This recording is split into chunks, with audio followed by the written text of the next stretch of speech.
All right, so now Quad Foreign Ministers meeting is currently underway in the national capital. Let's cut across. Secretary of State of the United States of America, His Excellency Mr. Marco Rubio, Honorable External Affairs Minister of India, Dr. S. Jaishankar, Excellencies, distinguished delegates, distinguished guests, and friends from the media. Namaskar and a very good morning to all of you. I welcome you to this press statement session. First, I invite External Affairs Minister of India for his remarks to the media. Sir. Thank you, Randit. Minister Wong, Minister Motegi, Secretary Rubio, ladies and gentlemen.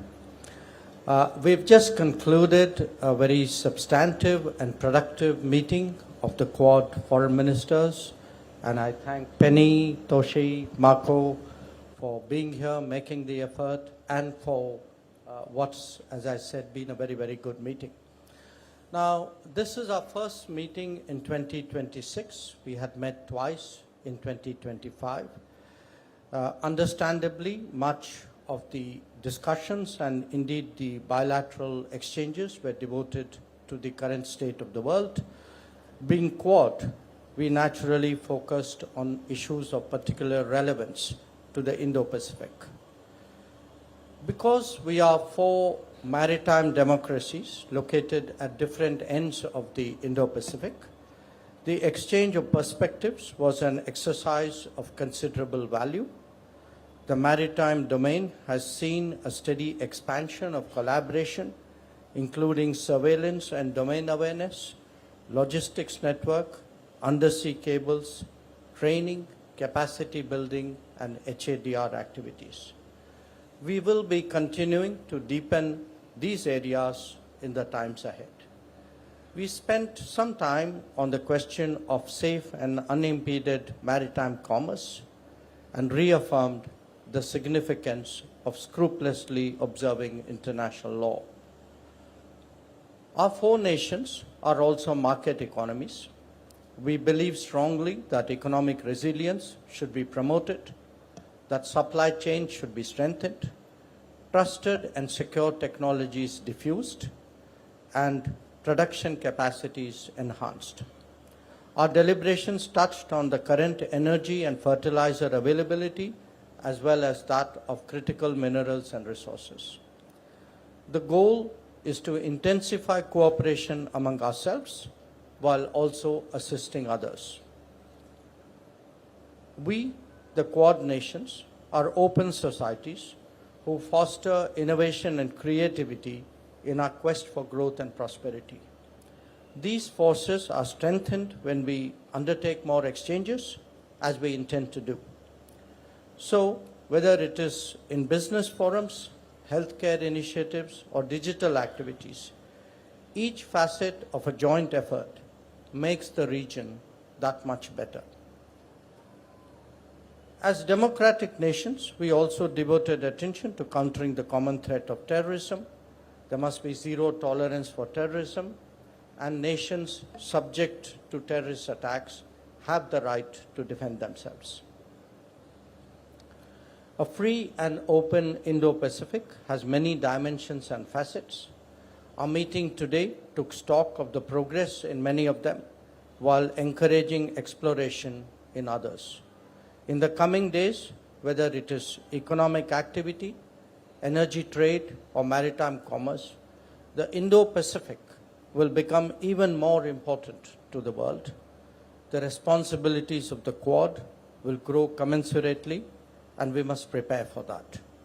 So, as the host, let me thank my colleagues for their valuable contributions in what has been a very productive and forward-looking meeting. Thank you. Thank you, sir.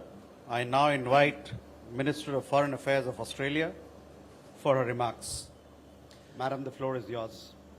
Thank you very much. And can I start again by thanking my good friend, Minister Jaishankar, and India for hosting today's meeting, and acknowledge my counterparts, Minister Motegi and Secretary Rubio. This is the third Quad meeting we have had since Secretary Rubio took office, and we thank him for his leadership. And as we also acknowledge Minister Motegi, who has been part of the Quad since the very beginning. And at every meeting that we have had, we have been focused on momentum and on making sure we deliver outcomes which are real, which are meaningful for our people and for the people of the Indo-Pacific. As Minister Jaishankar has said, we recognise our obligation, our responsibility to provide real choices, particularly as strategic circumstances in our region are deteriorating. The region is facing acute economic stress. We know the world is more unpredictable. We know economic volatility is increasing. And we know the consequences for our region of the Iranian closure of the Strait of Hormuz and what that means for our energy security, for our economies and for our people. We recognise the efforts of Secretary Rubio towards a diplomatic resolution to ensure freedom of navigation is restored and crucial energy supply flow, and we recognise the importance of maintaining the principle of freedom of navigation and our opposition to any tolling proposition. The Quad is today taking forward a number of new initiatives, an energy security initiative, and of course our continued work on critical minerals, because we understand that secure and reliable supply chains are a precondition to economic and strategic stability. We are also today announcing the strongest ever commitment from the Quad to the Pacific through the Quad Ports of the Future Partnership, where we are launching a pilot for port infrastructure in Fiji. And I was in Fiji just a couple of weeks ago, and I know how important this will be to that country. It's a practical demonstration of our collective ability to deliver high-quality, resilient infrastructure in partnership with the region and in response to Pacific priorities. In addition, we are focusing on what more we can do to assure a transparent, more secure maritime domain in the Indo-Pacific. This is the context in which freedom of navigation and strategic stability can be operationalised. And you are seeing that we will be coordinating our maritime surveillance efforts initially in the Indian Ocean and at Exercise Malabar through the Indo-Pacific Maritime Surveillance Collaboration Initiative, and we are also expanding the Domain Awareness Initiative to the Indian Ocean. This will enable partners to access near real-time unclassified satellite tracking data to combat illegal fishing, trafficking, and also enable us to better support humanitarian disaster response. A point I do also want to emphasise in terms of outcomes we've delivered to date is that we are delivering as a collective undersea cables to all Pacific Island Forum countries, which enhances economic opportunities.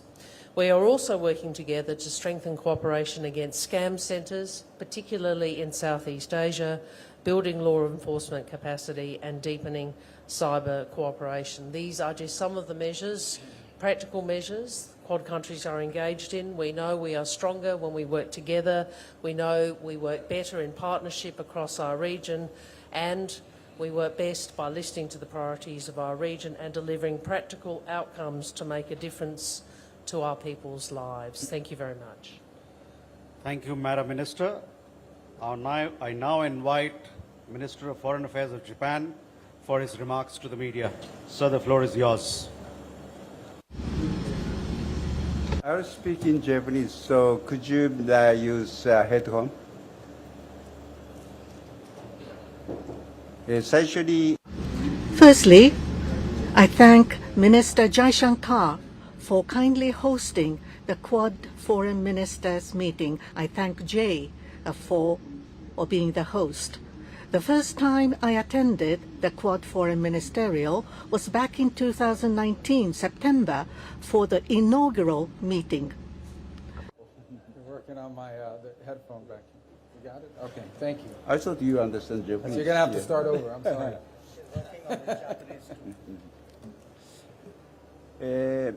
それから7年を経て It's been 7 years since then, and I am delighted to see the progress of the Quad Corporation, which is the propellant for realizing the FOIP, or the Free and Open Indo-Pacific. 10 years have passed since FOIP has been advocated. There has been significant change in the international circumstance. At the beginning of the meeting today, I emphasized the importance of our 4 nations of the Quad in realizing the FOIP. I also explained the significance of the updated FOIP. The point of the update of FOIP is that the countries of the Indo-Pacific should strengthen the resiliency and the capacity to determine their own future. Today's meeting gave us a good opportunity to send a unswerving and unshaken message that the Quad will advance the necessary concrete cooperation for this. Also today, through frank exchange of views, we were able to align our strategic perceptions on regional developments and agreed to strongly oppose attempts to unilaterally change the status quo by force or coercion. We shared deep concern over the export restrictions of critical minerals and others as well. We discussed the North Korean situation, including nuclear and missile problems and cyber activities. We reaffirmed our commitment towards complete denuclearization of North Korea. I received support from the other 3 countries aiming to bring immediate solution to the abduction issue. Moreover, as the Iranian situation imposes enormous impact on Indo-Pacific region, energy supply viewpoint included, we confirmed the importance of diplomatic efforts in ensuring free and safe navigation in the Strait of Hormuz, as well as stability to be brought to the Middle East. The Energy Security Initiative to secure stable supply of energy in the Indo-Pacific region is a timely initiative. We would like to partner it with Power Asia, a cooperation framework for procurement of crude oil and petroleum products that Japan is promoting. Furthermore, the Critical Minerals Initiative framework launched today is a very important initiative from the perspective of strengthening the supply chain of critical minerals, and we will proceed with concrete cooperation. In this way, today we have agreed to promote various cooperation projects. We would like to work together among the Quad to develop resilience and strengthen capacity to determine their own paths in the region and to promote cooperation that truly benefits this region. Thank you very much. Thank you, sir. I now invite Secretary of State of the United States of America for his remarks to the media. Sir, the floor is yours. Thank you. Let me begin by thanking India for hosting this. We appreciate it very much. To Ministers Jaishankar, Wong, and Motegi, thank you for this very productive discussion and the work that our teams have been doing leading up to this as we continue to build out this partnership into something that is a partnership of action. I'll talk about that more in a moment. Let me first point out that on the stage today is represented countries that collectively are about 1/3 of the world's GDP. Over almost 2 billion people. And these aren't just countries that have economic reach, 1/3 of the world's GDP, 2 billion people. They are countries who share strong values, strong, vibrant democracies who also are committed to many of the same concepts with regards to economic development and have many aligned interests in those fields as well.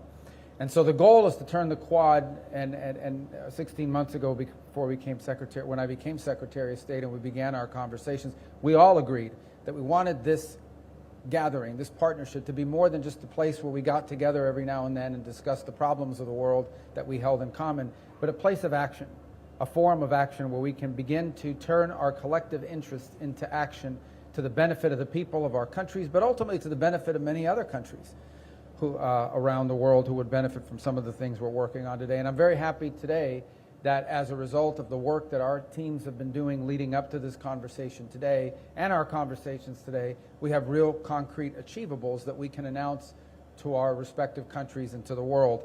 On the issue of maritime security, there are 2 big announcements. The first is the launch of the Indo-Pacific Maritime Surveillance Corporation Initiative, which is going to leverage each of our country's maritime surveillance capabilities in the Indo-Pacific to enhance information sharing. Related to that, of course, is also the expansion of the Indo-Pacific Maritime Domain Awareness Initiative, which provides and can provide near real-time commercial maritime domain awareness data to countries throughout the Indo-Pacific. And And last, I also want to thank India for committing to hosting the next iteration of the Quad at Sea mission, which brings together our respective Coast Guards together in one place on one ship. And the reason why maritime security is so important, beyond the fact that current events remind us of what can happen when maritime security is impeded, is the fact that 60% of global maritime trade passes through the Indo-Pacific, and it's a vital national interest, not just to the 4 countries represented here today, but to dozens and dozens of countries, countless countries around the world. The second initiative is an exciting one, and that is that we're going to be partnering on issues of port infrastructure, in particular in response to insufficient port capacity in the Pacific Islands. We're announcing plans to work with Fiji to advance that country's port infrastructure. It'll be the first time that the Quad partners work together on a project, on a port infrastructure project. We believe it'll be very successful and that it will serve as a model for other projects in the future. The third topic, which we hear a lot about these days, that we'll have some deliverables on today, is the issue of critical minerals. We'll announce the Quad Critical Minerals Framework, which will guide each of us to leverage economic policy tools and coordinate investment to strengthen critical mineral supply chains, including in mining and processing and in critical minerals recycling. Finally, on energy and fuel security, we'll be announcing the Quad Initiative on Indo-Pacific energy security that will help strengthen regional energy resilience. And through this initiative, the partners will work to identify areas of cooperation in technology, in management, in policy, in international market analysis, and emergency response exercises. We'll be releasing a standalone statement on this initiative, and the Department of Energy from the United States will be hosting Quad partners later this year for a fuel security forum to further expand on this. So we are beginning to show real achievements and real accomplishments. We are deeply committed to this partnership. It is a linchpin and a cornerstone of our global strategy as a nation in the United States. That's why we're so happy to be here today, and that's why we're excited about the initiatives that we're announcing. And we're even more excited about the initiatives we're going to be working together as these take life and new opportunities present themselves. And I want to thank all of you, all 3 of you, for being here. I want to thank you for hosting us, Minister Jay Shankar. And I want to thank India, by the way, for being a tremendous host. We've been here now for 4 days, and it's been a phenomenal visit. So thank you as well for everything you've done to extend such a welcome and allowing us to meet with so many people, and just as importantly, you're hosting this event. Thank you. Thank you, sir. Thank you. With that, ladies and gentlemen, we come to the close of this session. We thank the ministers for their participation and all of you for your presence. Thank you.